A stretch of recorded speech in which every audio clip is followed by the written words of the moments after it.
real estate but don't know where to start?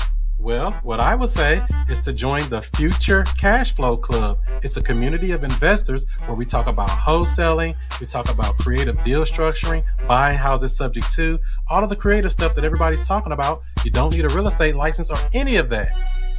Wow, where do I sign up? Well, I would say go to futurecashflowclub.com. That's futurecashflowclub.com. You can even get a free trial. Try it out today.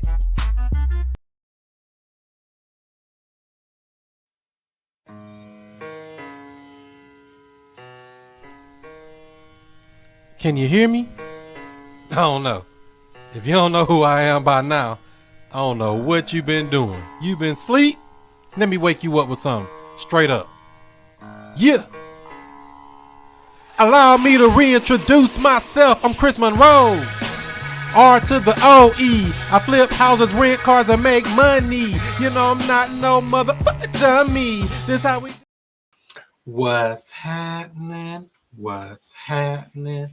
What's happening?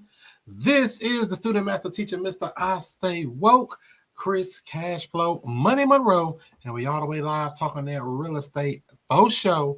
This is how we do it each and every Sunday night, 7 o'clock Central Time, 8 o'clock Eastern. We making money out of houses, right, Art? Yes, sir. That's right. How does one really make money from houses? You know, people think, they say, man, I got to have my credit right. I got to have all this stuff saved up. How do you really make money with houses? A lot of different ways. A couple of them, I'll say, one way would be to wholesale deals. Another way is you can buy properties on terms and keep them for cash flow. Another way is you can do house hacking. Is that what they call it? When you don't own the properties and you do the, lease it out short term.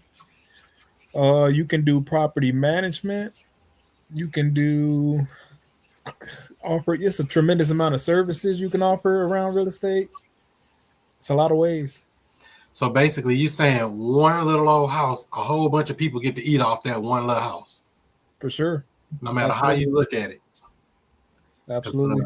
Because I have a furnished rental, and they had a problem. They said, well, some people moved out of the house, and somebody else just moved in, and they said they think it's some fleas in the bedroom. I'm like, oh my God. So now I got to hire an exterminator and send them over there tomorrow and try to fix it all up. It's always something, ain't it? Yeah, it is always. The thing about holding real estate, depending on which exit strategy you're using, there could be something to pay for if you decide to hold that property. Just make sure your cash flow is stretched out enough to pay for anything that goes on. With that particular house, they are paying $3,800 a month, and the payment on that house is $900 plus $300, so $1,200. So it's got enough spread on it that I can use the money from their cash flow to fix something if it breaks. I mean, that's the kind of properties we like. Traditional rentals making $100, $200. One little thing could eat you up. The exterminator probably $200 by itself, ain't it? Yeah. I mean, I could go bomb the house myself, but it's like, I'd rather just have the professionals come in. They take care of all of that. I don't have to worry about it. What is your thoughts around that, Art? If something comes up on a house you're working on, would you hire a professional, or would you get your tool belt out and go in and try to fix it yourself? Yeah, I'm going to hire a professional, long story short. Oh, but what if it's just a loose faucet? You can just do that with a wrench. Well, first off, I'm really doing rent to own, so I don't get those kind of calls to begin with. But if it was something very minimal like that and I had time, I would go do it. But in general, I'm just going to hire professionals if I need to do something. Yeah, that's what I think too. Because a lot of times, I've done little things here and there, but every time I do it, I regret it. Like, oh man, I just saved $50 to save whatever. Like, man, I rather just gave somebody that money and let them deal with that. What you think about that, Justin? You like to get your tool belt out and go start fixing on stuff, or you say, man, let me call somebody else and let them handle it? I said my kinfolk over there. My kinfolk need that bread. Oh, so you making sure others are eating because you are eating. 100%. So that's part of your give back in the real estate community or the entrepreneurship community. We give opportunities to others, like trash hauling, house cleaning. That's always never ending. Cutting grass, shoveling snow whenever that happens, even though we're going to be, 70-something degrees on Christmas. That's crazy work. I think they said 74 degrees on Christmas in St. Louis. Ain't that something? Yeah, that's crazy. Welcome to global warming. But it's always something to do when it comes to this stuff. Let's see here what we got. So we got that and that. So what's going on, Justin? Anything cooking good this week? We always stirring the pot, man. Any new opportunities on the week of Christmas? New opportunities. I made a status this week about my grandma's house being fixed and everything, and me talking to her about a will and setting up everything, just in case or when something does eventually happen and everything. And a lot of people resonated with that. I got a lot of questions and people were inquiring about those type of things. One girl had told me that she was going to be doing a short sale on her dad's house, on her deceased father's house. And if you know anything about short sales, that wouldn't be possible to do that without some type of probate situation. She did say her dad had took out a loan for like 30 grand on the house or something like that prior to her being able to before he passed away. So a lot of people just think they can default to a short sale all the time. I wonder where these people been introed short sale at. Like, where is this verbiage? Where does this come from? Who gives them this idea? And then where do they walk this down in their mind? I don't know. I mean, a short sale is nothing short about a short sale. It takes a long time, and you got to get the bank's approval to accept less than what's owed on the property. You're not doing the short sale on 30 grand. And then the second thing is with that, she talking about she remodeling the house and fixing it up and stuff. And I'm like, don't remodel a house you don't have deed to. I haven't got into that with her, but there's a lot of people out here in St. Louis that need to be activated and informed that, hey, if you're living in a home and you paying the taxes and it's not deeded to you, it's only a matter of time before that becomes a problem. Yeah, so the property, you said it was her father's property. What makes her think she's entitled to it? I don't know. I haven't got her on the phone yet. I just got her phone number and everything at this point. So I was trying to talk to her, kind of walk her down that. And if she were to, quote unquote, do a short sale, which wouldn't be possible, but if she did one, on a short sale, you have to put it on the market and allow other people to send offers on that property. You just can't initiate a short sale and buy the house yourself. That's not. No, they won't allow that. They got to approve everything. And when you start dealing with short sales, you have to get the bank's approval to breathe. They want to send out what they call a BPO, broker's price opinion, which is a real estate agent going to come out, walk the property. They're going to do their comparative analysis and everything, see what they think the house is worth. And it's really based off what they report back to the bank. If they report something like, oh, no, this property should be more money, the bank don't want more money. If they write something down and say, oh, yeah, this is a good deal at this number or lower, the bank probably going to take it. But who wants to try to beg the bank for an opportunity at real estate opportunity? Not me. It is a good strategy, but we see an old girl down in Texas. Is she still in prison or did she get out? What was the short sale queen? Yeah, she walking that sentence down. Let me look up right quick. The short sale queen. Let me see if there's any update on it. She walking that sentence down like yesterday. Yeah. She was used to manipulate. It's coming up in AI. AI even said that she was bad. That's messed up. I only met her one time in Texas, but yeah, shouts out to her. Hopefully she. You have met her? Y'all do some deals? No, I only met her one time. So you the short sale king? No. Short sale king of Missouri. No, I don't short no sale. I'll short the seller. But when you start, the problem is with that is not just that you're dealing with the bank. You're dealing with FHA loans, federal guidelines, all this other stuff. So they're really going to be looking at you. You cannot be the buyer or a family member of or the person who's the borrower of that property when you think you're going to get a discount. They're not having it. You cannot be related to them. You cannot be tied to them in any kind of business way. They're going to dig into all of that stuff, and it's just not worth it, man. I'm not playing with those people. I mean, it's other ways to make it. Stay out of the life of crime. Have you ever did a short sale, Art? No, sir. Never tried it. Never thought about it. I don't even think about thinking about it. So get rid of it. So what do you think about when you're looking at a property? What are you really thinking? Buying it for what they owe on it, or you have something preconceived in your mind when you're looking at a brand new prospect? Generally I try to go into it with an open mind, but honestly, if the house is livable, I really just want to get it on terms ideally. But I just try to, see what the seller really want to do, and if a cash deal is what they want to do, then we just go down that road. Yeah, it makes sense because a lot of times they, everybody wants something different. See, that's the thing to go in better, like you said, Art. We go in clean mind. If you go in already thinking, I want to flip this house, all you seeing is flippy eyes, like the lashes they be wearing, them big lashes.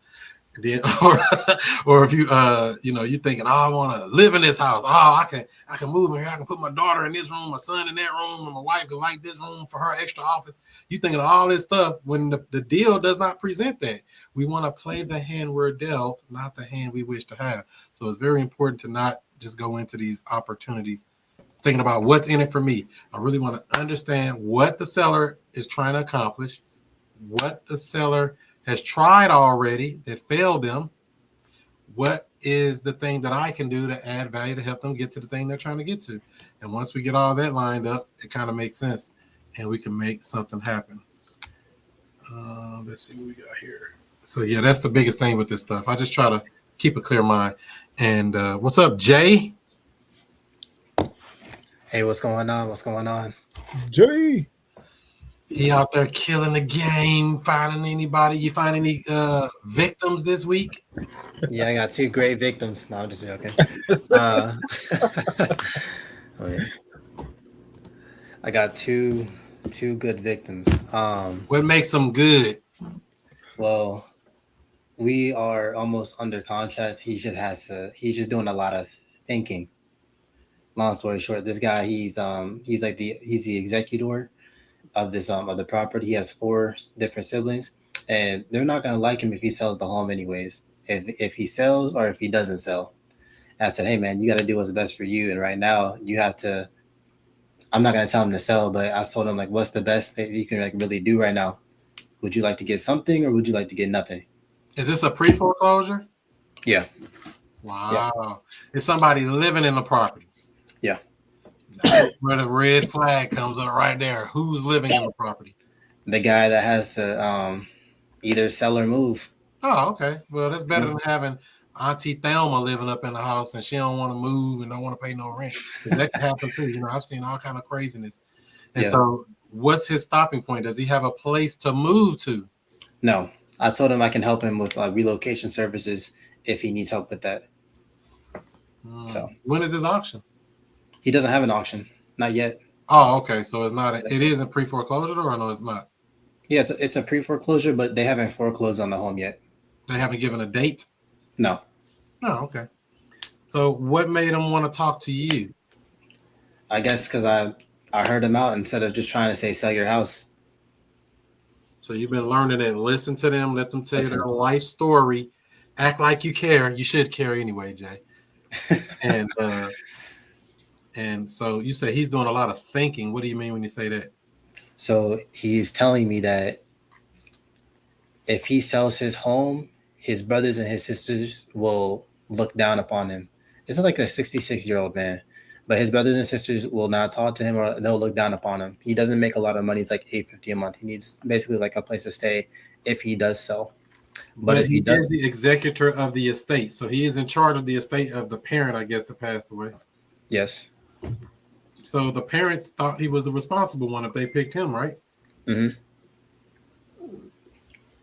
Yeah. And that's the same pitch I told him. I said, hey, man, you're the responsible one. They made sure that, they gave you the sword and the armor to make sure like you can get things done. And right now it's looking like, hey, if they don't like you or they're trying to say that they're not going to like you for selling, I think you have to start taking care of yourself instead of worrying about what other people think. So at the end of the day, it's going to be you or you and the house, or you and you lose the house and don't get anything, or you can have that. You can sell your home, get something out of it, and really move on. You don't have to be But homeless. what would he like to happen? That's really the main thing I like to understand. What would the seller or the person that owns this property like to happen? He wants to stay in the home. Okay. Other than staying in the home, what else would you like to happen? That's it. I didn't uncover that. So how do we fix that out? That problem? We ask him what? What would you like to happen? How do you walk me through this, Mr. Seller? If you had to move and you couldn't stay here anymore, how would that look to you? How would that affect you? What position would that put you in? Some kind of way to make him open up and tell you. If you had to move, where would you go? You didn't ask him anything like that, I guess. He said yes. He said he would go to an old folks home, an old person's home. A senior living. Or what's the proper terminology for that? Is that it? Senior living? Senior living, yeah. Or like assisted living. Assisted living. So if he told you that, I'm just trying to figure, like, is that really the stopping point? Because it costs so much? Because they're not cheap. Yeah. Because it's something we haven't uncovered something with him is really kind of where I feel. I don't know. Maybe, I don't know what all else you asked him, but what do you think about this, Art? Is it anything you would ask a person in this situation? Did you ask him if he would sell it for what he owed? He told me he would not give me any bank or financial statements. So if he was saying that his siblings don't want him to sell, did you ask him if his siblings gonna help him come up with money to keep the property? Yeah. I asked him if your other siblings could actually help you keep this property. Why haven't they? What'd he say? He said they don't have the money for it. So if they don't got the money to help him out, and he can't afford to keep it, wouldn't it be worse if he lost the property instead of sold it? Yeah. Yeah, you need to call up that guy right now. Let's do it. Justin has seen enough. So he like get that guy hooked. But I mean, it's some people can be complex. You really got to understand them. Before I even try to pitch him anything, I need to understand how he got to this situation, what would he like to get to, and what's the stopping point. Because if I just try to guess at it, I'm playing with a hand tied behind my back, and that's no good. Mm-hmm. Jay, one thing I think you're doing too is you're thinking for the seller. You don't want to think for them. You want them to do all of the talking, at least 90% of it, because you're like, when what you're explaining to us, you're trying to explain to them what they need to do. And that's unfortunately not effective when it comes to trying to get a person to come to you. Hey, I'm a buyer. We help with type situations like this all the time. Let me ask you, how did you get into the situation? And get them to open up to you and explain everything to you. And you just ask questions and feed off of what they are asking, what they're saying. Hey, did you have, if plan A don't work, do you have a plan B in mind? These type of things. How long has it been since your father has passed away and left you the home? The fact that your siblings will be upset with you about selling the home wouldn't keep you from selling the home, would it? Come on. That's called asking for the deal, making them tell you no. You can't be afraid of being told no. That's the other thing. I would prefer them to tell me, no, I don't want to do that, versus me guessing it or assuming that, no, they don't want to do that. Or no, they're completely against that. Or they might not want to do something, but may need to do something, but we're going to come to that realization through question and answer. That's one other thing I'd throw on top of that. Justin, you brought up a lot of good points. One other thing is even if you think you know what their answer to these questions is, it's still important to ask these questions and give them a chance to tell us how they really feel about it, because that's going to amp up their pain levels, and that's going to help with the negotiations. Yep. Okay. Assume nothing. Assume nothing and ask questions and truly be curious. I know nothing, but I do know to ask these good quality questions. Yeah, you gotta listen to some of the more of those calls. Chris got him on his platform and stuff of him going through calls and everything. Listen to those, some guys on YouTube, closers, and just listen to the conversation and stuff a lot more, and just stop trying to explain to them like, oh, you're in this situation because of this. It's not going to be effective. You know, hey, I'm here to help. If you don't want to sell, fine. I'm perfectly okay with that. How did you get into the situation? Blah blah blah blah blah, and then they just start to open up and stuff.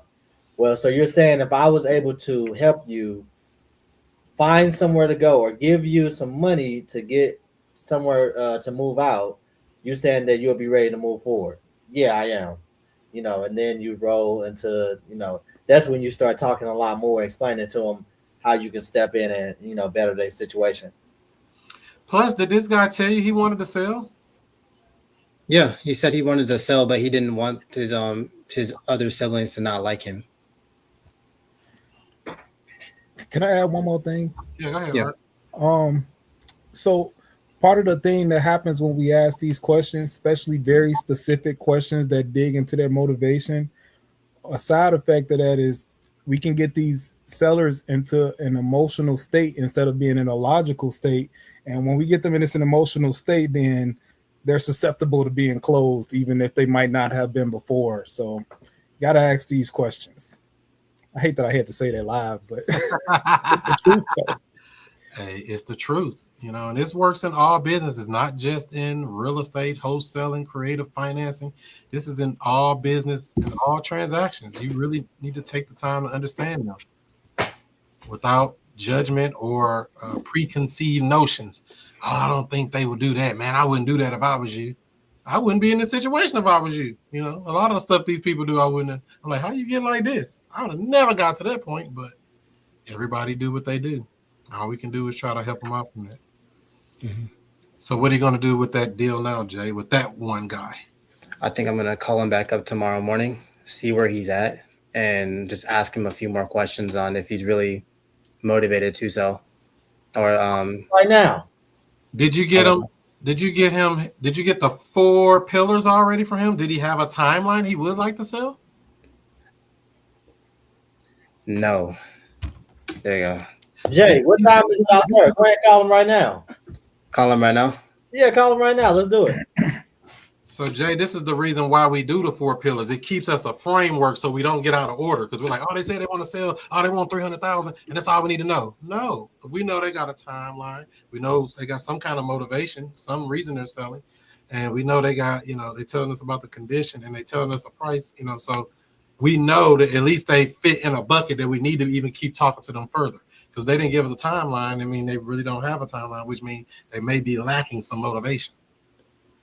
A person that's motivated has a timeline. Hey, I got to be out of here by the end of January. Mm-hmm. Like the lady who just called me back the other day, she said, hey, we finally got everything ready. We're under contract now. We're ready to go. We want to sell. We want to be done in the next 3 weeks. So we put her under contract to close within the next 3 weeks. We might get it closed by January 9th or sooner. So, they called me and told me timeline. I'm ready now. But we've been talking since July. That was what? Summertime. It's winter. It's winter solstice today, ain't it? But they came back with the timeline. She told me back then she was ready, but she had to deal with her husband and all this other stuff and, family and people. Now they come back motivated. That timeline will tell you somebody's motivated. I need to be out here in 2 weeks. I'm not playing.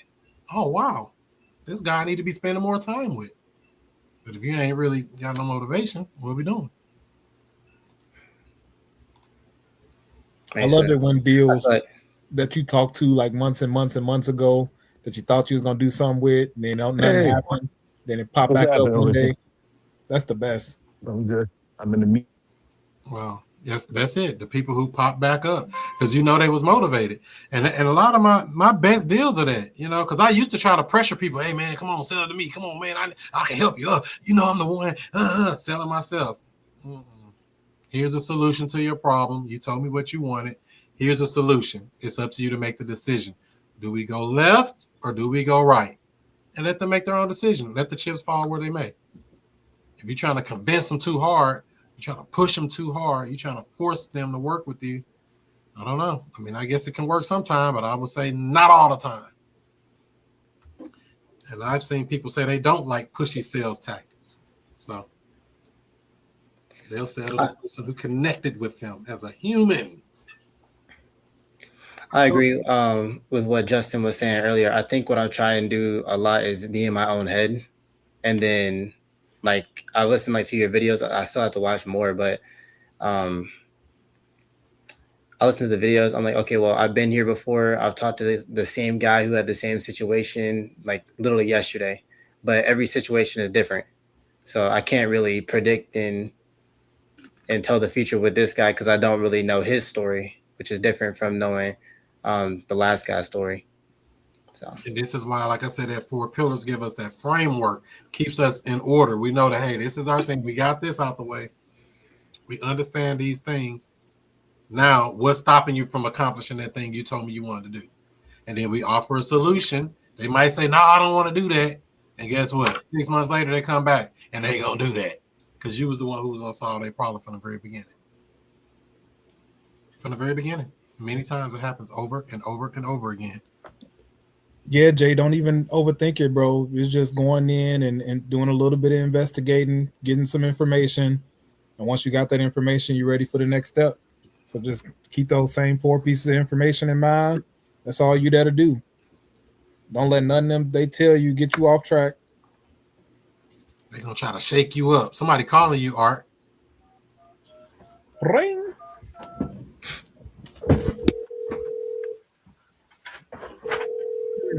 He put this script. Hello. Hey, I saw you had left a voicemail for me. You said something about you want to buy my house. Yeah, I was reaching out to see if you're interested in selling this property. Yeah, I'm going to list it starting next year. I'm going to put it on the market in January. In January? Are you interested in selling it as is for cash? What do you mean as is? I mean, well, if you go with a realtor, then they're gonna have you maybe do setting up the property somewhat. You'll have to do a bunch of showings, and then maybe a month or 2 down the line, you'll find yourself a buyer.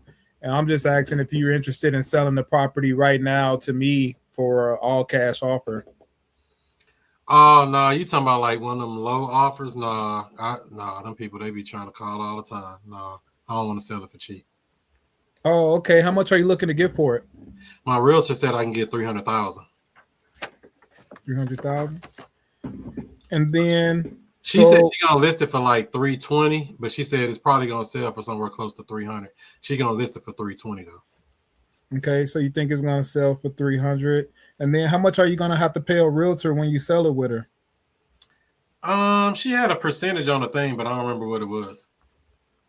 So it's probably gonna be, when it's all said and done, about 6% for the realtor fees. Let's see what we got. 300,000. Yeah, she's gonna have it listed next month in January. Everything will be okay. I appreciate the call though. Oh, okay. So, how soon are you actually looking to sell the property? Probably early next year. That's why I was gonna wait. She said to wait till after the holidays because she said it's not good to list during the holidays. So I was gonna wait to list it in January. Why are you looking to sell it? It's just an extra house. We don't need it anymore. It's empty now. So we had inherited it, and we had to get my cousin out, and he was just living there for free. But he's out now, so now we can sell it. So you inherited this property. Yep. And then you said you had a cousin that was living in there. What happened with him? He ended up moving with his girlfriend. I'm glad he found a girlfriend. Got a girlfriend. Okay. And then, so you said you want to sell, you want to list it as January, so maybe it'll sell around February. you're looking to get 300,000. You know you're gonna have to pay those realtor fees. Okay. And then what repairs are needed on this property? Oh, I don't really need nothing. He didn't tear it up or nothing. I mean, you might could update some stuff, but nothing major. So have there been any updates in the past few years? No. So we're probably looking at just need to do some new paint and shine the floors and maybe update the bathroom and the kitchen. Does that sound about right? Yeah, they had 2 dogs too, so it's probably a lot of dog fur. Good cleanup probably would have needed to. But it's nothing major. I mean, we're gonna have the cleaners come next year right before we list it, before we go active online, and we'll see if we can get that 300. But yeah, I mean, what would you give me for it? Yeah, so that's what I wanted to ask you. So if we were able to come in and buy this house as is for cash, meaning you're not gonna have to do any updates on it, it's not gonna be any showings on it, it's no commissions, no realtor fees. What's the best you think you could do for me? 300,000. Is that really the best you could do? Yeah, because it hasn't hit the market yet. She told me that some people gonna be calling me saying some stuff about they want to buy it, but she kind of told me about were you a wholesaler? What's a wholesaler? She said something about wholesalers might call me or something and try to get me to end the deal with her, and I don't know, some stuff. I was like, ain't nobody calling me. I ain't even know how people get my number. You're like the 3rd person to call me. Some dude named Justin called me. Some dude named Jay and Jack called me too. Yeah, this house has a lot of potential. All right, so what I'll do now is I'll look at some comparable home sales in the area, and then I'll contact you back in the next 24 to 48 hours with an offer. Okay. Yeah, Does- but yeah, I can give you the number to my real estate agent if you want. You want her number? Yeah, I'll send you over a text message that has all of my contact information, including my name, my business, and all of that, and then you could send that back to me at that time. All right, appreciate it. All right, thank you for your time. Have a great day. You too. Bye. All right, Jay, how do you think he did on that call? I think he did pretty good. Wow. He hit all 4 pillars: timeline, price, motivation, and the condition. What would you have done differently, Jay? I think I would have dug more into like the condition of the home, and then tried to build a rapport with him to see why he's more willing to sell. You just said like your cousin's in there. So you just would have talked more about the condition of the home. No, I would have got more of like more of the seller's motivation to sell and the condition of the home, since he just gave like some pretty dry answers. What you think, Justin? I would have asked about how much they were looking to get for the property a lot earlier. That'd be the one thing I would have changed with the call. I thought he asked it kind of early. What did he say? 300,000. I asked him like 3 or 4 times, and yeah, I asked him early and late. So it's like early, middle, and late. I was like, I'm like, why are you answering this question? Hey, sometimes they just keep on coming down for real. yeah. Would you have done anything differently, Justin? The intro. I know Art really probably wasn't really prepared, but the intro just could have been a little bit tighter. Just that would have been our thing, is cleaning up the intro. If I had to say something. All right, as always, ready. I said, what's a wholesaler? What's a wholesaler? Never heard of them. All right, Art. How do you think you did? So from the aspect of it just being initial prospect and call, I was able to get timeline, condition, motivation, and price. So as far as that part of it, I think it was pretty solid. You know, that's what it's really all about for that first call. Really don't got to do much more than that as far as if you're trying to get to the offer stage. Now, what I would have done different normally is I would have at least threw out some type of anchor price on there just to see how you respond. And the other thing I would have done is ask if he would consider taking a payment on the property. But I figured, like, you know, since we kind of do these somewhat often, it's a good chance to just show somebody, like, just trying to get the 4 basic things. This is what that should look like.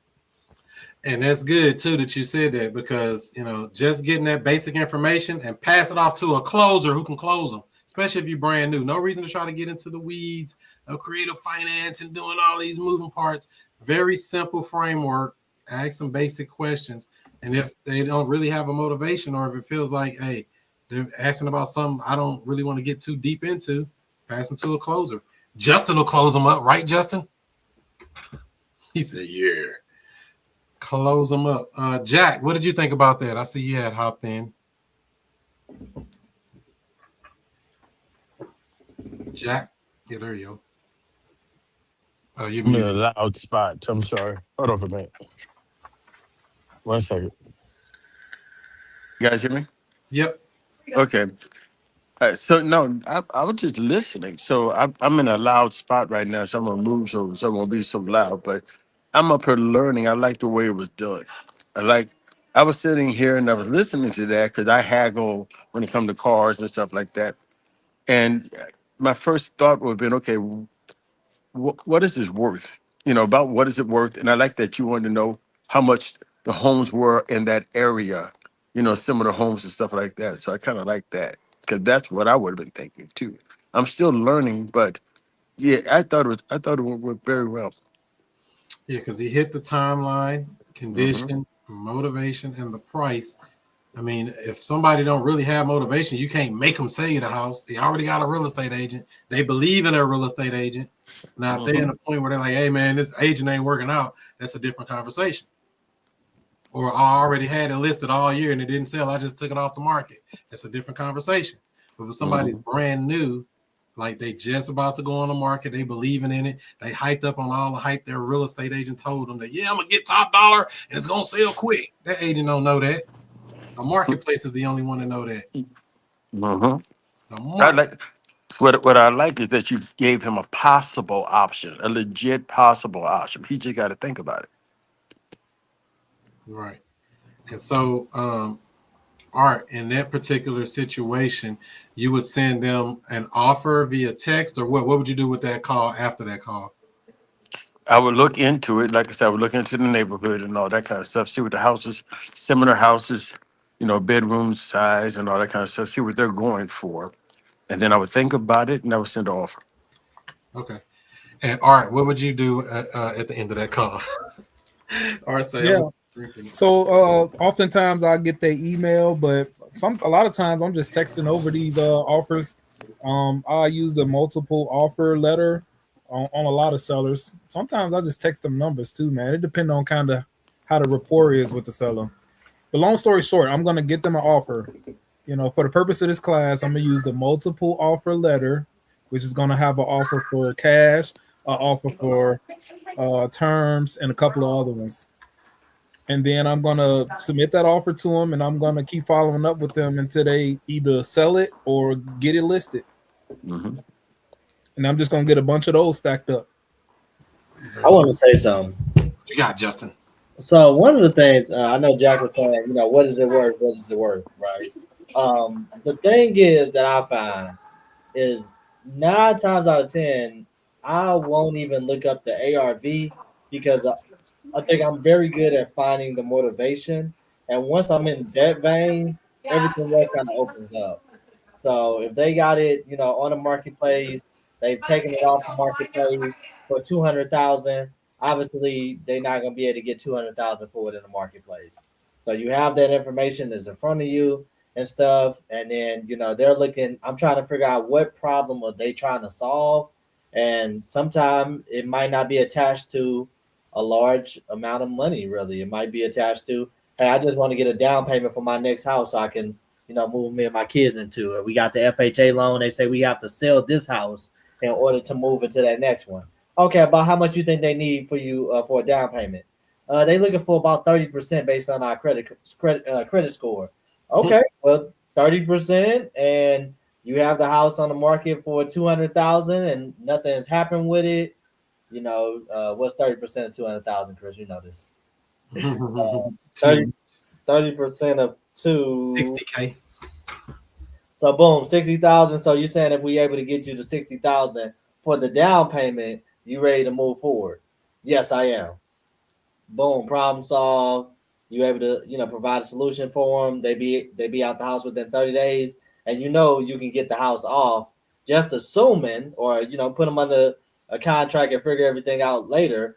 But if I got them under contract for 60, they was marketing it at 200, there should be enough room in there for me to make something. So it could be a situation like that. And I've had multiple conversations with people like that. Yep. That's the most important one. I don't even care what the house is worth. It's worth whatever we come up to. That's why that bandit sign right there say sell your house for full price. What's full price? We made it up. The price is just one factor of it, but it's not the factor that decides everything. So when we talk about timeline, condition, motivation, and price, we dig deeper into motivation. What the worth and the value of the property is not the thing that's going to necessarily move them. Because say if we did go down that rabbit hole, now we're trying to convince them that your house is only worth this. I see right here it's worth that, and you trying to sell it for that. I'm not trying to convince you of any of that. Not right now. I might later, but I'm not going to even try to convince you that you're wrong. I want to make you feel that you're right, and I want to help you be right by helping you at night or in day. It don't matter. We're going to get that paid. So, Jay, what else you got else to say? I think overall that was pretty good. That question of what's a wholesaler still is stumping me up. Like it was pretty funny. Hey, I don't know. It was a wholesaler, but so a thing I would have did differently on there is basically what happens if you don't sell it. I really want to know. You said you wanted to sell it, and I did kind of dodge the question on purpose too. When you were like, "Oh, well, what's happening? Why are you selling?" "Oh, yeah, my cousin was living there, and cheeseburgers and grits and all this other stuff." Nobody cares. I mean, we care, but the story itself doesn't have anything to do with what we're doing right here. They already gone. They moved out. Okay, so now that they're out, why don't you just keep the house? Why don't you just rent it out? I mean, what happens if you don't sell it? I mean, because some people say it's better to keep the house in the family. So you inherited it, it's the family house. Won't you just keep it? No, I can't afford it. Oh, I can't afford it. So you making a payment on it now. You see how we uncovered some motivation just by asking a question? You found out a little more than you was even expecting to find out. So always be curious, always ask good questions. Any other thoughts about that call? I would probably rent it. I would probably just, unless there's somebody in the family to rent it, I would just kind of look outside the family to somebody I can trust that actually got it, that can pay the money, and I would go that route for a while. I got a trick question for Justin. Let's do it. Would you rent to family? No. Rent to own if they come with that down. Why you say no so quick? You ain't even think about it. Chris say my real estate is expensive. I'm high price. I ain't no $2 hoop. I'm a expensive hoop. If you come with some heavy English on that Danish, we might be able to work something out as far as rent to own, but we're not doing rent to. Absolutely not. I don't want to have to be on record evicting my family member. Absolutely. That would be bad. Homes versus homes at the courthouse. Like, what the hell? Oh man, that's crazy. But yeah. But Jack, what make you say you're a rent? Rent what? I can't hear you. I'm talking about the owner. At that moment, I was talking about the owner. Shit, that's his option. That's a option. He got to rent that house. How would that benefit us? No, I'm just saying in general. But you're right. It would not benefit us at all. So what was discussed sounds good. Getting the information, coming up with a number that works for us, and try and buy the house. Another thing too, Jack, is a lot of people not looking to be landlords because being a landlord is a job, and people don't want any more jobs than they already have. That's why we have people who literally give us their property for what they owe on it. They will literally hand over their property because they no longer want to maintain the responsibility of the property. I have a lady in Illinois. She's calling, following up. Hey, Justin, you gonna take this property, right? Justin, you coming to get it, right? I'm like, yeah, we're gonna get it. I'm like, the title company, they handle all that, No comment. Damn. Yeah. Yep. I've been a landlord, so I understand how it is, and I had to remove family, so I know what it's like. I don't want to do it again, ever. Disgruntled landlord. That's And why we Justin, I mean, before you got into this business, I mean, did you ever believe that people literally would give you their house? Nah. You never would have believed if I told you, hey man, they giving away houses. You'd be like, man, you gotta go get a credit and go do this stuff, do this application. It took me 5 years of knowing Chris, sitting down, lunches, dinners, all kind of. Yeah, Justin, you want to get paid to take a house? Nah, man, I don't know what that means. How can you be paid to take a house? It don't make sense. And then, here we are. It don't feel right. Like, matter of fact, that house that I'm getting over here in Florissant, I got to give her $3,500, but I'm getting a $200,000 house for $3,500, move-in ready. Come on, man. I'll take all of those, man. I'm gonna ask Jay this question. I'm gonna see if he know the answer this time. Jay, how many houses could you buy for $3,500? As many as possible. Come on, Jay. You've been studying. As many as they let you get, especially when they, nice, beautiful houses. 4-bedroom, 2-bath, full finished basement, 2-car garage. I said, dang, let's go see what's cracking. Shout out to pretty houses. I originally offered her $2,000, but she was like, "Oh, the moving costs a little bit more. Can you do $3,500?" I'm like, I guess that's reasonable. I ain't really want to, but so I'm gonna end up taking that house down for $3,500 to her plus closing costs, so maybe $4,500 out of pocket. It's kind of a slam dunk. I hope she leave her nice furniture up in there. So I'm like, please leave it. I'm gonna know tomorrow when I go see her. But I'm gonna say, you can leave all this stuff here, man. Just leave it all here. I can reduce your moving expense. I should be getting the key to my next one that I got under contract like tomorrow or Tuesday for the sub 2 deal. That's a pretty one, man. It's so nice. It's better getting just straight pretty houses too. Like, yeah, I'm not a fan of those raggedy junker houses, what they call them. I'm not really a big fan. I mean, they come up and you can make money with it, nothing wrong with it, but it's just like, it's so much work and so little payoff. You can make more money and less stress on a pretty, beautiful move-in ready home that somebody don't want no more. And it's really shocking to me to see how many literally go back to the bank. I see them on a pre-foreclosure list. I see them go to auction. I see them come back up as a REO, real estate owned, bank owned property. I'm like, man, I remember that house. That house was beautiful. And they let that go to the bank. Sign that bad boy over to me. The bank don't want it. So we coming up on the end of the year, and we got a challenge that's out there for 2026. Okay, what's the challenge?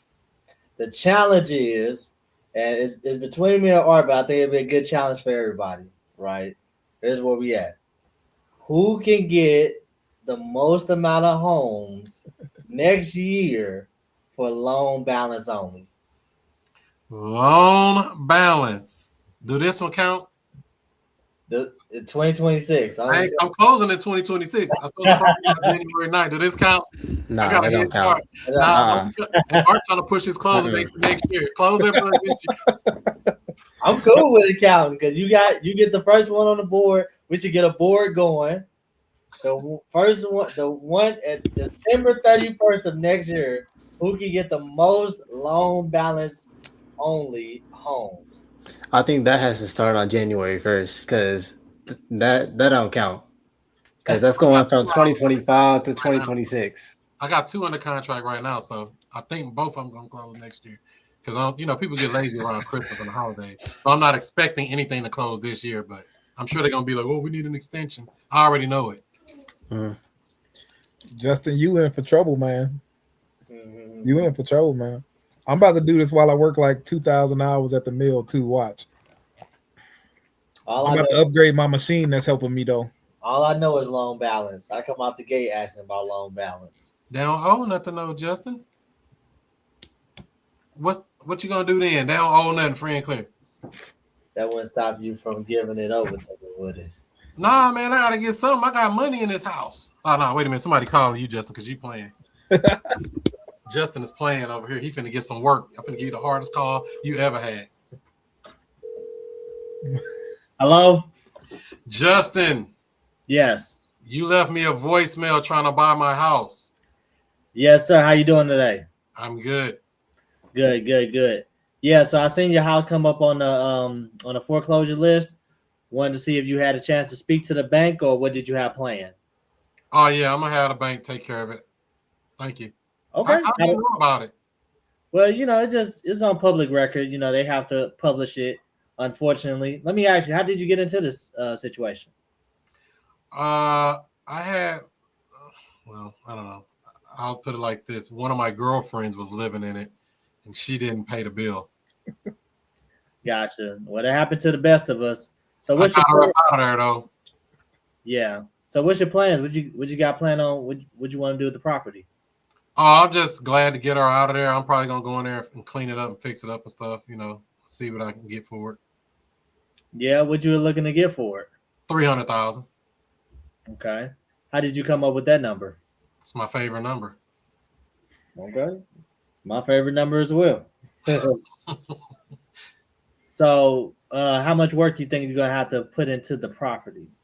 It's not gonna take a lot because Jay, he does a lot of work and he's got a crew. He got like a bunch of guys that work with him. They go out with their little truck, they pick up trucks, they come out and do work, and he's gonna be coming through and doing some work on it. He's gonna give me some good rates on getting some stuff done. So I'm not sure what the quote is right now, but he's supposed to come look at it after the holidays. If you had to put a number on it, how much would you say? How much money you about to put into this property? Oh, probably not that much. What's that much? Not a lot. What's a lot? Probably less than 20,000. Okay. So you're saying they need less than 20 grand in work? Yeah, for sure. And you have the 20 grand to put into the property? Yeah, I can put it on my credit card.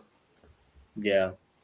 What would it be worth to you if we were able to, discuss something with you not having to put up the 20 and us getting this thing done and taking off your hands within the next 30 days? You give me 300,000 for it, I ain't gonna do nothing. I'm just sell it to you. Gotcha. So 300,000, you ready to go? For sure. So have you looked into other homes in your area to see what are those homes going for? No, I don't really mess with that. I mean, well, I see my neighbor, he sold his house for like 3-something last year or like earlier this year. I mean, that was like in the springtime. But so, yeah. I mean, this one probably worth more than that. I might be selling it too cheap, to be honest with you. So let's say you put the 20 grand into it. Mm-hmm. Let's say it takes you 6 months to do it. What if you're not able to sell the home for the 300,000 that you're looking to get? Well, I'm pretty sure it'll sell. Gotcha. I mean, it don't need anything major. I mean, like I say, just like little cosmetic stuff, nothing major. Have you talked to an agent about this? I talked to 3 agents, and they all been trying to list my property, and I'm like, man, I don't know which one I'm gonna go with. Yeah, I get you. What have you wanted to sell? Besides the house. Yeah. It's just extra property. We don't really need it. Gotcha. Okay. What if I was able to get you the number that you were looking for, but we had to get a little creative to get you there? Would that be something you'd be open to doing? I don't know. What do you mean creative? You'll fix it up for me? Well, what we've done in the past is we've stepped in and agreed on that particular number that you're looking for. Let's say with Miss Mary, right? And Miss Mary has been picking up a check every single month in the mailbox money until we able to, finalize that payment with her. So she's able to get what she needs as far as the total of the home. And then every single month she's receiving a check. Does that sound like something you'll be open to doing? I'm not really sure about that. I have to see how that works. I mean, that sounds kind of like a lot of moving parts. I mean, you did say it was creative. Yes, sir. But I think it's probably easier just for me to, have Jay fix it up. I mean, he got his crews ready. They're supposed to start on the 2nd of January. They coming out swinging and bucking and swinging. Gotcha. Okay. Well, definitely appreciate the opportunity and everything. Let me know if anything changed. What's a good email for me to send over some information? I get an offer together for you, send that over, and then see what you think about it. How does that sound? You got an email? You can't tell me what it is now? I just send you two different options in writing. I like for things to be in writing. A cash offer we'll be willing to, actually get your house for, and then a creative offer, get you a little bit closer to that overall retail number that you're looking to get.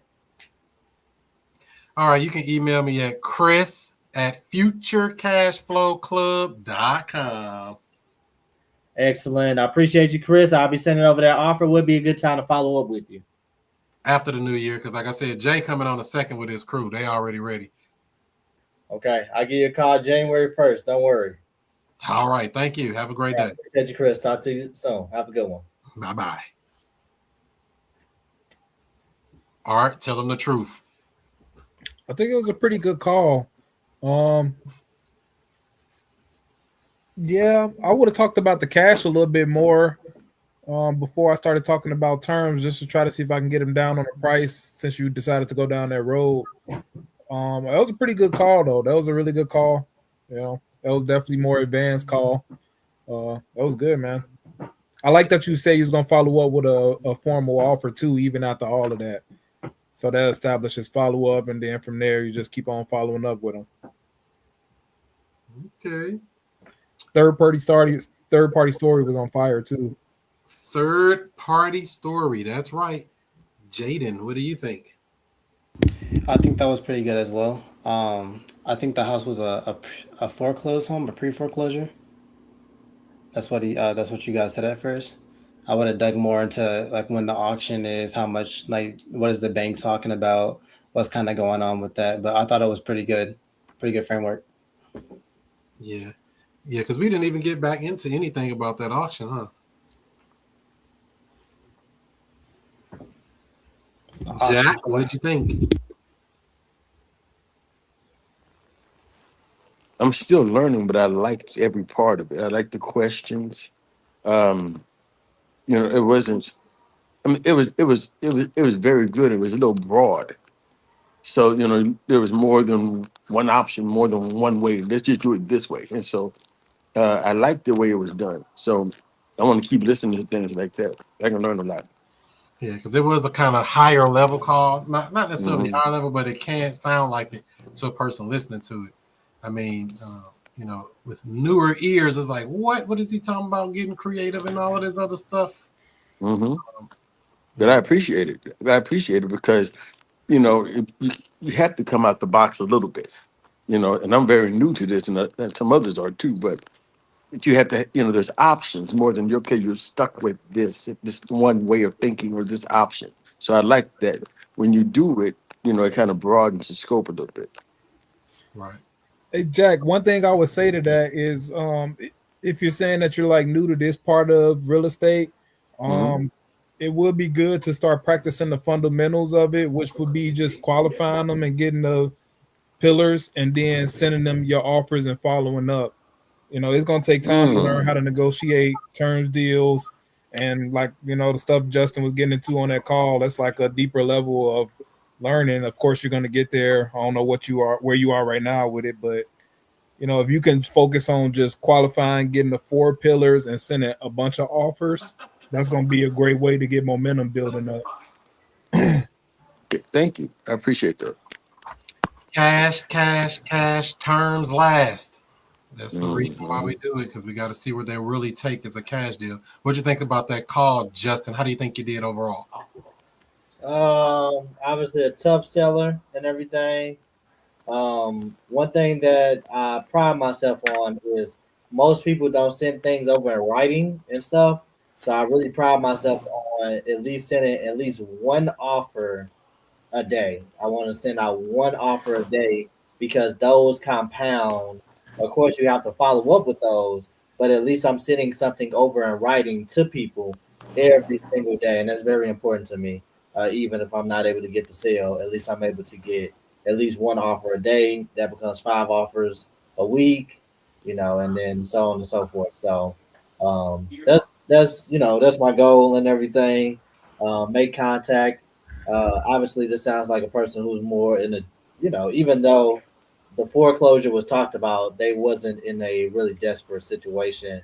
It doesn't sound like so, or at least the motivation wasn't revealed on this particular call. As far as how did they get into the situation and stuff. So Yeah, I could have held you on the phone, but I feel like it was only so much you was willing to give me on this first call. for sure. You don't have to close everybody on the first call, for sure. I did want to say that, yeah, I think it was a good call overall, but we do need to understand, their mindset as far as the auction is concerned, because we really didn't dig into that. Like you did say, yeah, how'd you get in this situation? But what are you doing about that auction that's coming up? I know you said they coming on a second, and I sent you down a rabbit hole about some other stuff that didn't have nothing to do with that auction. I threw you off a little bit. We have to keep on it. Like, hey, you dodged my question. But yeah, I know, but it is an auction coming up here in a few weeks. I mean, what are you gonna do about that? Because how we gonna be talking about, oh, we finna fix it up, we finna do this, Jay is coming, whole bunch of stuff, but we dodged out of the reality of the gun is up to their head right now saying you need to make a move. You need to either make a move on selling, stopping the auction, and I think the third party story was really good. But I would have also told a third party story on somebody wasting time playing around and end up losing their house. Ooh. Ooh, that's that third party story the other way. See, we call that what? Turning the knife. Sometimes you got to give them a third party story on something negative. We can give a positive third party story. Oh, yeah, we helped their roses and bushes and everybody happy at the end of rainbows. But we can also give a third party story. Man, I talked to this guy, Jack, last week. He kept dragging his feet. He kept playing around. He ended up taking his house. We wouldn't want that to happen to you, would we? So always remember that third party story can go more than one way. Any other thoughts about that call? Like I said, I liked it. Yeah, I like it. Of course, I want to hear some more because you learn a lot. Guess what, Jack? You about to learn right now because somebody calling you. He said, I don't know what to say. Uh-oh, he got to get his notepad out. Hello? Hey, is this Jack? Yes, it is. I got a message saying something about calling you back about my house. You're trying to buy it, something like that. Yes, I'm interested in it. Yeah, I was just calling you back so I can see what you would give me for it. Well, what are you asking?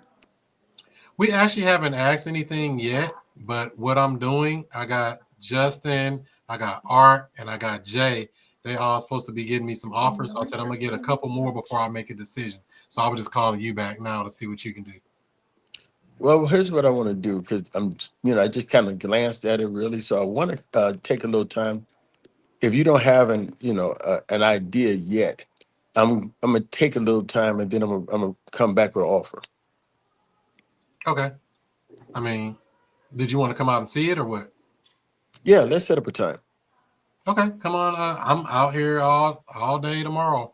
Can you come by tomorrow in the morning? Yeah, that'd be good. Let's try about 10 o'clock. 10 o'clock in the morning? Yes. Okay. All right, good. Thank you for calling me.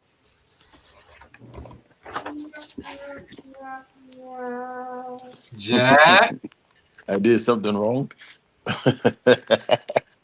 Jay, what did Jack do? He set the appointment but forgot the whole framework. He didn't really ask any questions in regards to the home or besides just price, but he didn't really give him a price. So let's bring it back. Jack, let's say that was a seller and you went out to the property tomorrow morning. What do you think is going to happen? He's gonna show me the house. He's gonna come up with some price. Okay. I want 500,000. I'm And the house looks great. Now what? gonna try and bring him down. So you're going to wait to get belly to belly with the seller and try to get him down on price. See, that's the thing. I've done that all my life, so that's a normal thing for me. Now I'm not sure about that in real estate, but I'm used to hacking them. If I don't do anything, I will hack them. Why is So that seller selling? right, I don't know. I should have asked. That's very good. I should have asked. Why are you selling it? Why? That is 100% a question that should have been asked. We're not Mm-hmm. running after somebody's house. We don't understand them. Not saying it's a bad thing overall, but at a bare minimum, I need the 4 pillars before I even think about running after somebody else. Yeah, yeah. And I should have. What I should have did was ask all of that on the phone. Every time. We're not setting an Yes. appointment. I don't even know you might be a killer. I don't know who I'm talking to. I ain't It's running very. after nobody's house. I don't even know if you're serious about selling. You might not even be the owner. You look it up and be like, it's a some lady name on it. Like, I'm talking to some dude. Who the hell is this dude? He's some Mm-hmm. boyfriend that don't even own the house. Jay know Mm-hmm. about that. He did that already. He talking to somebody don't even own the house. You look on there and say Mary J own it. And you talking to some dude named Chris. Who's Chris? How you get involved in this? You ain't even own the house. Mm-hmm. Not saying that happens with that, but it can happen with that. True. Somebody wrote in the chat here, okay, so you don't have a price yet. Can you tell me a little bit about the house? And just leave it open and let them go. Mm-hmm. It's not a problem that they don't have a price, but we don't want to just go in, oh, yeah, I'm going to go come on out and basically run out to the house. And he lived 48 minutes from you. You wasted your time, energy, effort, gas, and everything to run out to a house to find out this dude had no motivation. He want way too much, and he really don't need to sell. Mm-hmm. Mm-hmm. Mm-hmm. So you are familiar with the 4 pillars, correct? I'm learning them. Timeline, condition, motivation, price, right? Yeah, I should have wrote it down, but I'm not in the place where I can write it down. Write it down in your brain. Yeah. Timeline, how soon you want to sell. Condition, general condition of the property. Yes. Motivation, why you're selling. Yes. Especially why are you selling it? Why are you selling it? Yes, definitely. And the price. The price, the motivation. Not the everything. The price is just a number. It's made up like everything else. But the motivation ain't made up. That's a situation. You talking to 3 other people about getting you offers, and you call me. Why you didn't just what's the hold up with them guys? I wouldn't ask them that, but something ain't adding up here. The math ain't mathing. Yes. But motivation, condition, timeline, price. Basic information we want to get before we spend too much time with anybody, because we might be wasting time. What you think about that, Art? Yep. So I just want to start with saying this is exactly why I did the call the way I did it earlier. Normally I'll try to take it farther than that, but I really did want to show what it looked like if you're just trying to get the same 4 pieces of information. That stuff is very important no matter how these sellers try to be. We don't want to go to the property before we get the information. I don't recommend you going to the property until you're under contract, personally, as I've learned. Anyway, so yeah, it's gonna basically end up being a huge waste of time, is what there's gonna be oftentimes, because you're gonna get there and y'all not gonna even be close on price. A lot of things. This is what I used to do. I don't recommend you go down that road. Congrats on showing up to class, because you just said all your life you've been belly to belly trying to negotiate these deals, and hopefully you're going to learn right now that the most efficient way to go about this is to get these under contract before you go, and this is the place to learn how to do that. So shout out to you for showing up. And the last thing is, I remember last week you were saying you didn't have a notebook and pen, and I just heard you say you don't got nothing to write with. So I highly recommend you get something to write with as soon as possible, so that way you can take the things you're learning from this training and go use it for real. Amen. And first of all, I apologize. I was out. I had gotten very sick this morning. And when I left my office, very almost hospital sick. And so I had to go out. I haven't gotten back to my office yet. I just wanted to just stop at a place where I can listen. But I'll be ready next week. That's right, Jack. Yep. Good try and everything. There's nothing wrong with going through these motions now. Jay, did you want to add anything to any of that about that call? Yeah. I think it's good that he set the appointment, but he still could have worked more into why. Not really like why set the appointment, but the belly to belly. I feel like nowadays more it's like, you'd rather just get it over with on the phone. Find out, like, if you can actually work with this over the phone, then we use like your precious time to go there in person. I mean, because been there, done that, and I'm not gonna do it again if it's not really gonna be beneficial for both me and the person.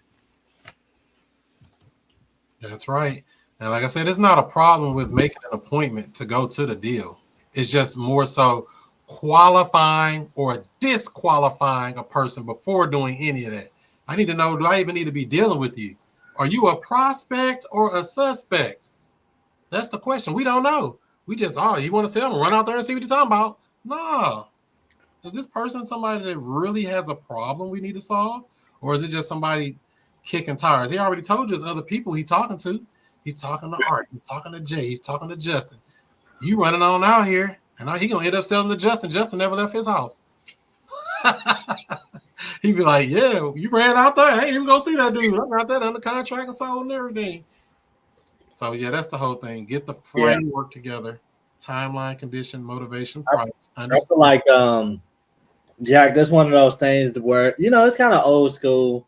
Everybody think that just because you get in front of a person, that is going to go different or a better way. And that's not always the case. A lot of these people we get under contract and stuff, we just talk to them on the phone. Never see them. You can do it out of town. But as long as you know how to have a conversation about the real estate and about solving their problems, that's the main thing. And all it is a conversation. That's a really big one and stuff. It's really that simple. Having a conversation, seeing what their problems are, seeing what has them motivated and stuff, and just keeping it real simple like that. I wouldn't overcomplicate it. I wouldn't rush to go and meet all these people because there's a lot of people who just, they'll just waste your time and stuff. Even when I'm attracting tenant buyers, they're like, oh, I need to see the house. I'm like, I prefer to talk the business first. That way we don't waste your time. Because they will waste your time, huh? They gonna waste their own time. They'll be like, I'm gonna meet you at the house. I want to meet you. You gonna go meet him. I got $500 to put down. No, you don't. Not on none of my houses. $500. I got tons of inboxes of people talking about their children. What do their children have to do with them moving into a house? I be getting those too, bro. This one lady messages me like, "Can I tell you my story?" I'm like, "Oh." Yeah, at $25 a minute, hell yeah, you can tell me all the stories you want. Let me send you this bill first. You got to prepay for these minutes, though. Hey, that's a whole new business model, Art. She only had $1,500 down, and then she wanted to tell me the story. I'm like, man. Well, make a video. She trying to close you. She trying to see if she can appeal to your emotions and say, "Oh, I feel sorry for her. I'm gonna let her give me $1,500 down on this $500,000 house and put her in there, and it'll be a nice home for her and her kids." I had a woman call me one time. She's like, "Yeah, that 3-bedroom, 2-bath that you got over there at Hazelwood, that'll be perfect for me and my kids." I'm like, and that mansion out of California be perfect for me and my family. Come on, the mansion. It's people, man. They all gonna do what they gonna do and say what they gonna say. So I just try to understand them. What do you want to happen? What's stopping you from getting you there? And it's the same framework, no matter what. Something else I had noticed, and this is just my observation in the marketplace. This is general. In St. Louis, I don't know about everywhere else. There's a huge demand for 3+ bedrooms underneath $1,000 a month. Anytime I posted a property that's like that, the amount of inquiries that's coming through is like insane. Yeah, affordable housing is definitely a major issue across the country. That's it. Affordable housing. If you can get a 3-bedroom for under $1,000, you did good. About anywhere now. Yeah. Everywhere. Right. Yeah. Because that house I got in Afton, that 4-bedroom, that payment is $756. I want to refinance it. It's $100,000 in equity, but I'm like, shoot, do I want to get a higher payment than that? That's a nice low payment. If you refinance, pull money out, my payment gonna go up. Couple properties I got in Gary is at about 1,500, and it's really the rent rate is on one of them is a little bit higher than that. Mm-mm. Hey, Chris, what do you think about when people don't do their paperwork right on the properties and stuff we inherit, quote unquote, and let's say the lien is not in place on a property? Would you ever consider you know, pulling equity out the house on that loan that's not attached, or even just going bad on a, you know what I mean? So you saying a house has a loan on it? Let's say somebody lent on the property, but they didn't put a lien on the property. That's their fault. They messed up. That's free and clear on paper, right? Free and clear, baby. Hurry up. Skid marks to the closing table. For real. Skid marks, like quick. That's some Jay Morrison stuff. I'm sorry. That's some crazy stuff to do. You can't be out here getting people like that. Mm-mm. These people are trusting us with their funds and their life savings. It was something I was looking at that I saw came across the table like that. I'm like, interesting. So you saying you came across a lead that has a person that owns the property. They said they had a loan. You looked it up. There's nothing attached to their property, but they got some kind of, basically it's like a private loan without being attached property. Right. I wouldn't do that. I'm just saying, but I'm like, I wonder, could I get a second? It ain't even gonna be a second if there's no first recorded. It'll be a first. Pull out 20 grand out of it. So I got a question for Jaden. How do you know if a lien is first or second? So the first would usually be like the bank, and then the second would usually be like some other like company or person. What determines who's first or second on a lien? The position. But how do we determine it? How do we know? We know. I don't know. Whoever recorded first. Whoever recorded first is first. Whoever recorded second is second. So it's all about the recording date. And that's why when banks get a new loan, or you get a new loan from a bank, they want to be in first position. They don't want to be a junior lien on a property. They want to be in first. So you got to pay off all those debts, all those sewer liens, and whatever else coming on with that property. They want to pay all that junk off to be in first position. They don't want to be recorded in the second position with some other lien that came before it. That's why they extinguish all liens when they sell it. Does that make sense? What about a second mortgage? I'm sorry? What about a second mortgage? They record a second. Right. But banks do lend in second position sometimes, right? Sure. Some banks land in third position. Oh, there's a third position? I didn't know it was a third position. There is a third position. It'd be on higher dollar properties, like $1.5 million properties might have a $500,000 first, a $200,000 second, and a small $50,000 third. So there's usually big numbers when they have that. You don't see it that often, but I have seen it before on higher dollar properties. What happens whenever you can't, like whenever that property sells and then they don't get to that third position? What you mean? So like, what if like that property sells until like the second position? What happens to the third person? When it sells, you have to sell it with all the debt off of it. The transaction pays everybody. If there's money left after the first and second is paid off, then the third to get it. But if it ain't enough to get to them, then they SOL, and that's why a lot of people don't want to be in those positions. It's high risk. Junior liens can be extinguished. So coming back to what we do with these pre-foreclosures, let's say you come across a foreclosure, they want $300,000, but they got a first loan on there of say $200,000, and they got a second loan on there of $100,000. If that first foreclosed, that $100,000 getting wiped out. Junior liens may get wiped out. It may not get anything, depending on what it sells for at auction and all this other stuff. But a junior lien is high risk because you don't have senior precedence on a particular deal. That's why, like I said, banks want to be in first position. They'll do a second if they got the first and the second, but they don't really want to be just in straight second, although there are some that do that. You got to have some equity to want to do all that. Few positions on liens or have to pay and roll up the fees. Yeah. So that comes back to when we doing what we talked about at the beginning, the short sale. We can take over the first and short sell the second.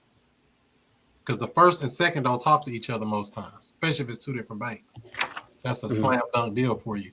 You got a first lien with Rocket Mortgage, and you got a second lien with Guild Mortgage or some other rinky-dink, Penny Mac, one of them. Who cares?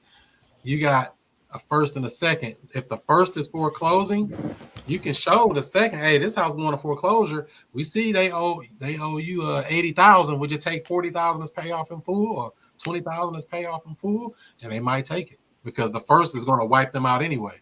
They might not get anything, especially if the property needs work and all the other things that come along with real estate. Not to get too deep in the weeds, but it definitely can happen. Does that make sense? Yeah, makes sense. So then you're telling me, so a bank, they can be in first position, but sometimes they can be in second or third, depending on the property and what kind of happens. It's usually just the first, sometimes a second, and very rarely a third. Okay. I tried to summarize that. What do you think about consolidation? What do you mean? Consolidation loans and stuff. There's a whole industry for people buying all the loans you have and putting it under one interest rate and paying off all of the lenders. My boy Dave Ramsey calls them a consolidation loan, just like contractors. It started with con. I don't like it. Consolidation.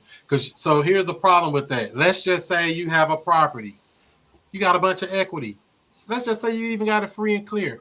I'm going to go get a debt consolidation loan to pay off credit card debt, which is unsecured, and attach it to my real property that is secured, that I could actually lose my house if I don't pay it. If that credit card debt go bad, it just hurt my credit score. But if I go bad on this house, I lose the house. That's not good. That unsecured debt is not the same as secured debt. It's best keeping all your properties separate from each other in these separate trusts anyway, so that way if whatever happens on one, it ain't getting affected by the other. You don't want one thing to wipe the whole thing out and you got to start all over again. Yep, you have to do the Control-Alt-Delete. So consolidation loans, people do them. I mean, I don't know. I think it's better just to go make more money. Every time I look at different stuff like that, it's like, oh, you can go get a quick loan. People send me stuff all the time. We can get you 50,000. We can get you 100,000. We can do this because I got my business over there, so they always marketing us to take a loan, take a loan, take a loan. And I'm like, man, why? Do more sales, increase your sales volume, do some other things to increase your revenue. You can do a loan. I just would not recommend it because it's not always the best thing unless you got a real good solid plan. And you know it's going to work. And it's really something that's going toward the business, not to just go on a vacation, to go shopping for Christmas. There's no people taking loans for Christmas shopping, right? Yep. Right now, with 4 days till Christmas, they out here taking a loan tonight. Why are you thinking about it? I'm going to take a loan right now. Let me go apply. All right, let's see here. Questions. Let's see here. Or have an LLC on a property with a lien on it under a trust or camouflage LLC. Have an LLC on a property with a lien on it under a trust. If they did it, they did it wrong. If somebody would record something like that, they want to attach it to whatever is recorded on public record as the owner of the property. But let's get into the weeds of liens, encumbrances, bad things with real estate. Any other questions? We should do a call on stuff just on that solely. I know we do different types of buyers, different types of sellers and stuff. Different types of deals that you shouldn't take. Like one of the biggest pieces of advice that you have given me, Chris, in this thing has been like, don't trade positions with people. You know, if a person has a hard money loan and stuff, there's tons and tons of those deals out there, like just sitting, you know. And if you didn't tell me that, I would have literally like, oh, I can do it, and because that's just I'm going to figure it out because I see where they messed up at, and I can see myself inheriting people's problems. Uh, you know, when they especially have toxic debt, you know, don't take over toxic debt. You know, principal payments only with every 6 months renewals, and renewals be 5-6 grand. You know, that's ridiculous stuff. Hard money is easy to get. They call it hard money, but it's the easiest money you can get. They don't even run your credit. Hmm. Some of them don't even have an application. So they all looking at just the property. The property makes sense, they'll lend on it. Yeah, toxic debt, stay away from it. Also, stay away from trading places with the seller. You see, they got a balloon payment. Was that a guy? Did you talk to that guy that was in Illinois, or that was somebody else? Maybe that was somebody else. That was Woman? It was a woman. no, it was a dude. It had a house that he needed to get out of by January, but he upside down because he paid too much for it. He like $87,000 deep per house on houses in what's that, Cahokia, Illinois. And I'm like, ain't no house over there worth 80,000 that I could think of. I ain't ever seen that. Every house I did over there was 25,000, 20,000 cheap. I'm like, you pay 80 for it? You upside down. He got a loan that's going to be ballooning here early next year, next month, by the way. So I don't know what he's going to do. He was a motivated seller, but I'm like, I can't do nothing. I can't trade places with him because your loan is not long enough. Your maturity date of your loan is too soon. I don't want that. I want to be way out. My ideal deal for real estate is little to nothing down, low monthly payments for as long as humanly possible. That's what I'm looking for. Little to nothing down, low monthly payments for as long as possible. That's a slam dunk deal to me because it's going to make money regardless over that length of time because you got such a low payment. I've had houses with payments as low as $300 a month, $325 a month. I'm like, damn, why'd I sell that house? That could be my worst case scenario house. If things get bad, I can always go move in there. Yeah. It's affordable living. When you already said affordable housing is hard to find, right? And Nationwide. with payments like that, $300 a month, $340 a month. I've had 3 houses like that. Matter of fact, since I've been doing real estate, now that I think about it, under $400 a month monthly payments, principal, interest, taxes, insurance. That's crazy work. Any other questions?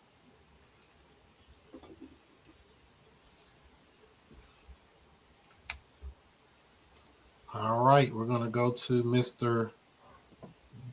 Jack. Question for you. What have you learned today? I'm learning a lot about the process, different loans, um, what to watch out for, and how not to waste time. And you did that without no notes. You getting good at this. I see you, Jack. I'm trying.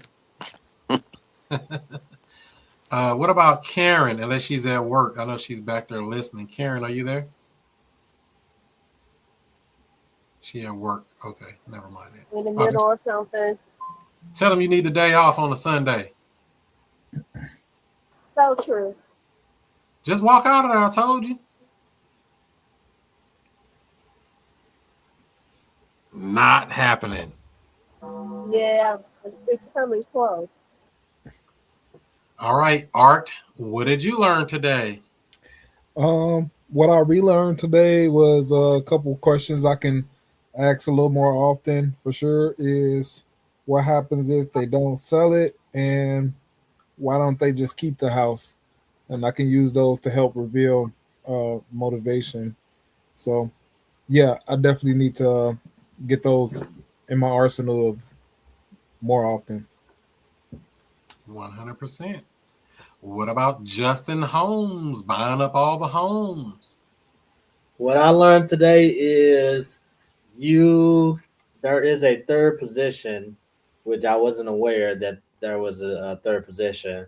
Probably because I haven't been exposed to that level of real estate yet to see something like that.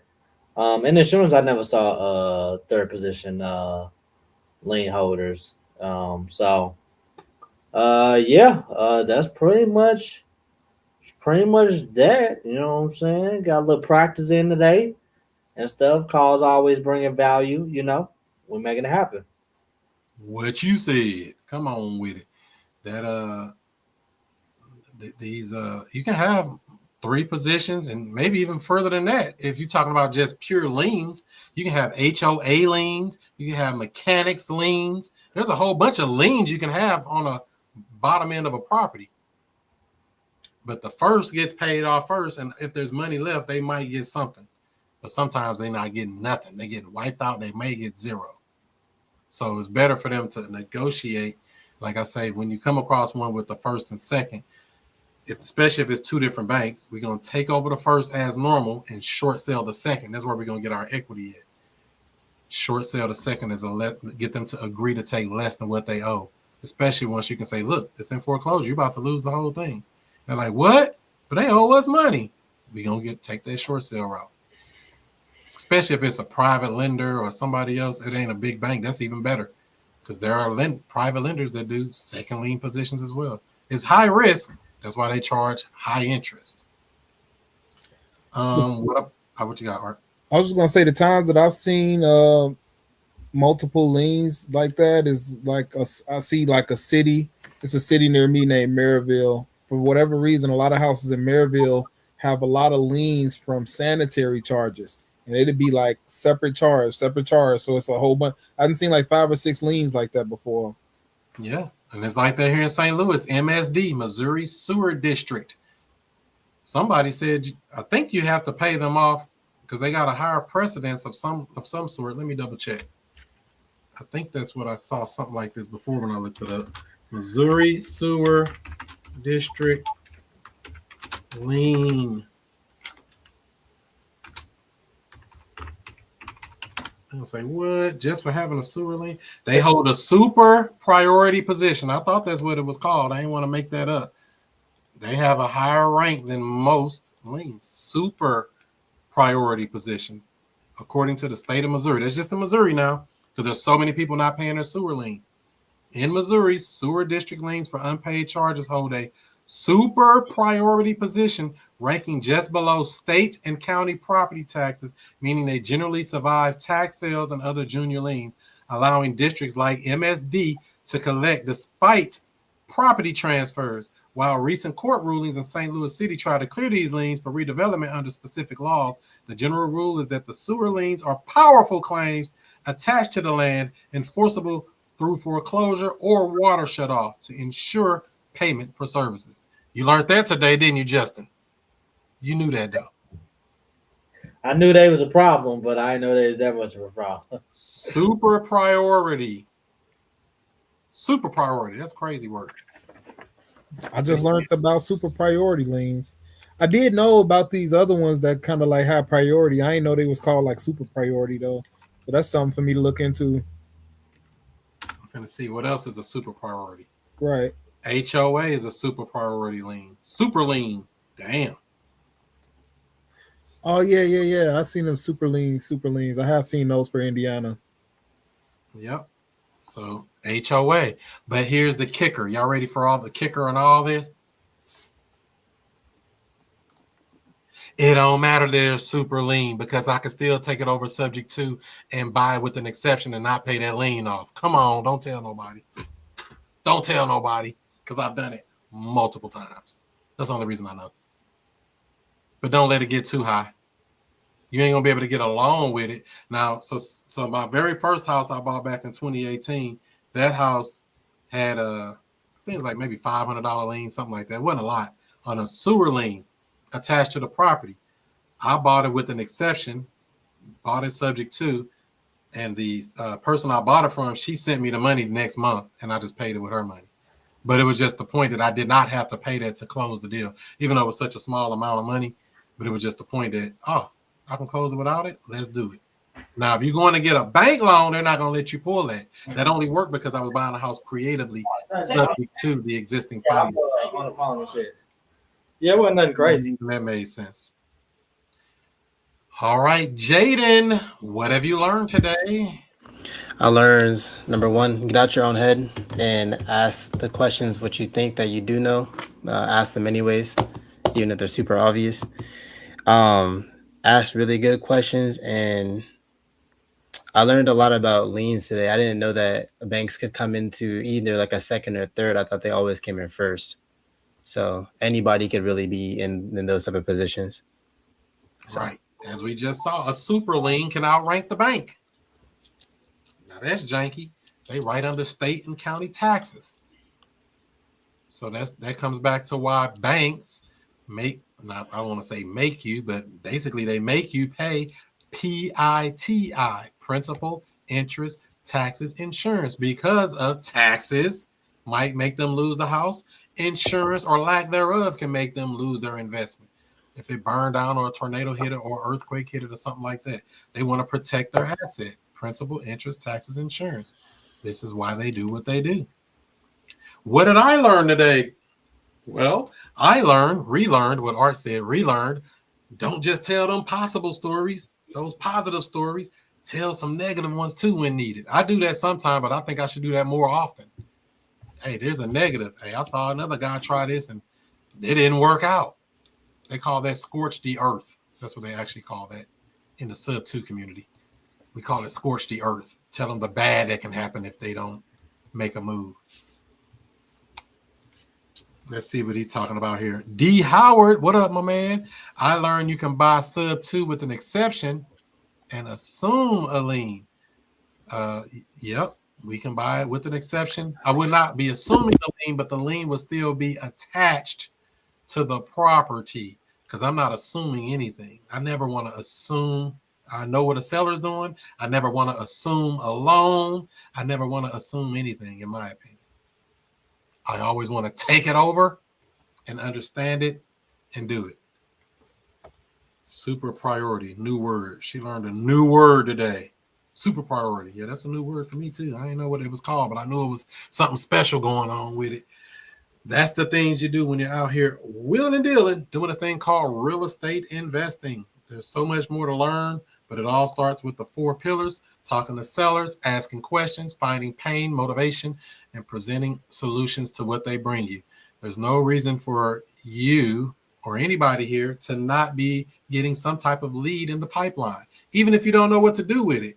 You say, hey, I found somebody. Hey, Chris, I got Sally Sue over here. Her house is coming up to auction here in January, but she don't want it to go to auction. I didn't know what to tell her, but I said, I'm going to connect her to you. And guess what? We're going to get the deal done and you getting some money. Just that simple. Why are people making it so hard, Art? It's a lot of reasons. A lot of it is mental. Some of it is habits, and a lot of things. So it sounds like you're saying whether you think you can or whether you think you can't, either way, you're correct. Yep. Just got to jump out there and make it happen and be consistent. That's why I always think I can. Every time, that's the plan. Any other questions, comments, concerns before we get up out of here and do some more woke stuff?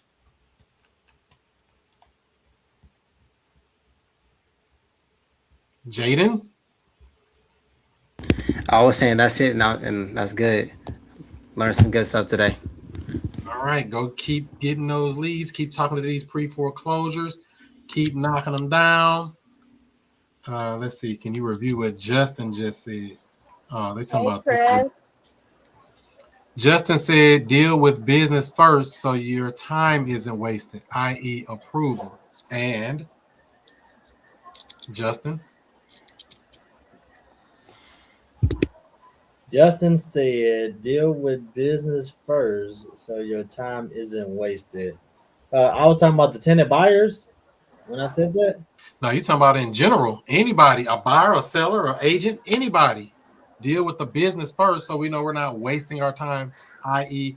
qualifying them or disqualifying them. Whether we're buying or selling, it goes either way. Is this person somebody I should be talking to? I agree. I don't need to see them. I don't need to see them. I don't need to see the house. A good deal is a good deal. I need to know the motivation. That's it. We need to know, what are you looking to do? Miss Karen, I see you came off the mic. Yes, sir. Listen, I have a question. Drop something heavy on them. If you are selling a house and you're using a realtor to do it, and they're going to list the house, what should your paper look like to give to that realtor? Do you own the house? I have it under contract. Does your contract state that you have the right to put this property on the MLS multiple listing service? Yes. Did they give you either limited power of attorney or some type of legal authority to be able to do this? The seller knows. You should have no problems then. Okay. If it states And it in your so- paperwork, you can list it owner by contract. Okay, owner by contract. And as far as making sure that I get paid, is there anything else that I need to have on that contract?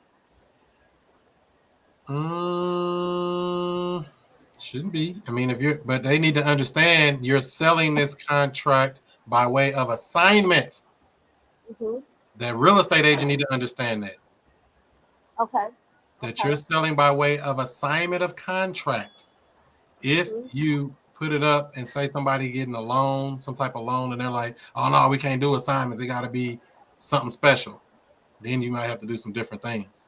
But if you're doing a wholesale deal on market, as long as they're able to buy via assignment of contract, yes, you'll get your money. I don't see why not. What if it's not a wholesale deal? We're just selling it. Well, when I mean wholesale, I'm meaning they're paying cash, hard money, conventional loan, not an FHA like homeowners loan. Because if they got to go through all that, there's some other things you have to go through.